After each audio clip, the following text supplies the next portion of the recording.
ಚಿಕ್ಕಬಳ್ಳಾಪುರ ತಾಲೂಕಿನ ಗುಂತಪ್ಪನಹಳ್ಳಿ ಸರ್ಕಾರಿ ಶಾಲಾ ಮಕ್ಕಳಿಗೆ ಸಮಾನ ಮನಸ್ಕರ ಪ್ರಕೃತಿ ಸಂರಕ್ಷಣಾ ವೇದಿಕೆ ಕಲಿಕೋಪಕರಣಗಳನ್ನು ವಿತರಣೆ ಮಾಡಿದೆ. ಈ ಮೂಲಕ ಹಳ್ಳಿ ಮಕ್ಕಳ ಕಲಿಕೆಗೆ ಸಹಾಯ ಮಾಡಿದ್ದು, ಇಂಗ್ಲಿಷ್ ಕಲಿಕೆ ಸುಲಭಗೊಳಿಸಲು ಕನ್ನಡದಿಂದ ಇಂಗ್ಲಿಷ್ ಹಾಗೂ ಇಂಗ್ಲಿಷ್ನಿಂದ ಕನ್ನಡ ತರ್ಜುಮೆ ಪುಸ್ತಕಗಳನ್ನು ನೀಡಲಾಗಿದೆ.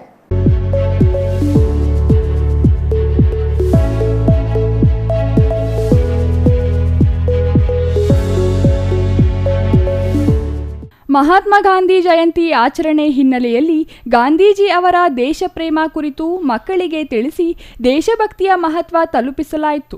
ಈ ವೇಳೆ ಗೌತಮ ಬುದ್ಧ ಫೌಂಡೇಶನ್ ಅಧ್ಯಕ್ಷ ಗಂಗರಾಜು ಮಕ್ಕಳಿಗೆ ಸಂವಿಧಾನದ ಮಹತ್ವವನ್ನು ವಿವರಿಸಿ ಅದರ ಮೂಲಕ ತಮ್ಮ ಹಕ್ಕು ಅರಿತು ಸ್ವಚ್ಛ ನಿರ್ಣಯಗಳೊಂದಿಗೆ ಯಶಸ್ವಿ ಜೀವನ ರೂಪಿಸಿಕೊಳ್ಳಲು ತಿಳಿಸಿದರು. ಗ್ರಾಮೀಣ ಶಾಲೆಗಳಲ್ಲಿ ಶಿಕ್ಷಣದ ಗುಣಮಟ್ಟ ಹೆಚ್ಚಿಸಲು ಹಾಗೂ ಖಾಸಗಿ ಮತ್ತು ಸರ್ಕಾರಿ ಶಾಲೆಗಳ ನಡುವಿನ ವಿದ್ಯಾಭ್ಯಾಸದ ಅಂತರ ಕಡಿಮೆ ಮಾಡುವ ಉದ್ದೇಶದಿಂದ ಕಲಿಕೋಪಕರಣಗಳನ್ನು ಒದಗಿಸುವುದು ಮುಖ್ಯ ಕರ್ತವ್ಯ ಎಂದು ವೇದಿಕೆ ಪ್ರತಿನಿಧಿಗಳು ಅಭಿಪ್ರಾಯಪಟ್ಟರು. ಸರ್ಕಾರ ಒದಗಿಸುವ ಉಪಕರಣಗಳ ಕೊರತೆಯಿಂದಾಗಿ ಇಂತಹ ಸಮಾಜ ಸೇವಾ ಸಂಸ್ಥೆಗಳು ಶಾಲೆಗಳಿಗೆ ಬೆಂಬಲ ನೀಡುವುದು ಮಕ್ಕಳಲ್ಲಿ ಶಿಕ್ಷಣದ ಕಾಳಜಿ ಹೆಚ್ಚಿಸಲು ಸಹಾಯಕವಾಗುತ್ತದೆ ಎಂದು ಈ ಸಂದರ್ಭದಲ್ಲಿ ಉಪಸ್ಥಿತಿಯಲ್ಲಿದ್ದವರು ಅಭಿಪ್ರಾಯಪಟ್ಟರು. ಅವರವರು ಒಂದು ಕಾರ್ಯಕ್ರಮದಲ್ಲೇ ನಾವು ಇದು ಮಾಡ್ತೇವೆ, ಅವ್ರನ್ನ ಒಂದು ಅಧ್ಯಕ್ಷತೆಯಲ್ಲಿ ತಗೊಂಡು ಆ ಕಾರ್ಯಕ್ರಮ ಮುಂದುವರಿಸ್ಕೊಂಡು ಹೋಗುವಂತ ಕೆಲಸಗಳನ್ನ ಮಾಡ್ತಾ ಇದ್ದೇವೆ. ಮತ್ತೆ ಇದೇ ಒಂದು ತಾಲೂಕಿನಲ್ಲೇ ಸಾಕಷ್ಟು ಶಾಲೆಗಳಲ್ಲಿ ಸಹ ನಾವು ನಮ್ದು ಯಾವುದೇ ಒಂದು ಬರ್ತ್ಡೇ ಹುಟ್ಟುಹಬ್ಬ ಆಚರಣೆ ಮಾಡ್ಕೊಳ್ಳೋದ್ರೊಳಗ ಯಾವುದೇ ರೀತಿ ಕೇಕ್ ಕಟ್ ಮಾಡಲ್ಲ.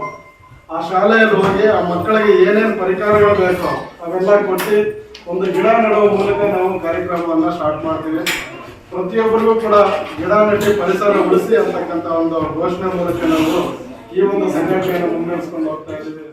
ಈ ಸಮಾರಂಭದಲ್ಲಿ ಸಮಾನ ಮನಸ್ಕ ಪ್ರಕೃತಿ ಸಂರಕ್ಷಣಾ ವೇದಿಕೆ ಸದಸ್ಯರು, ವಕೀಲ Mathamappa R, sir M Visvesvaraya ಕಾರ್ಮಿಕರ ವೇದಿಕೆ ಅಧ್ಯಕ್ಷ ಪ್ರಕಾಶ್ ಮತ್ತು ಶಾಲಾ ಶಿಕ್ಷಕರು, ವಿದ್ಯಾರ್ಥಿಗಳು ಮತ್ತಿತರರು ಭಾಗವಹಿಸಿದ್ದರು.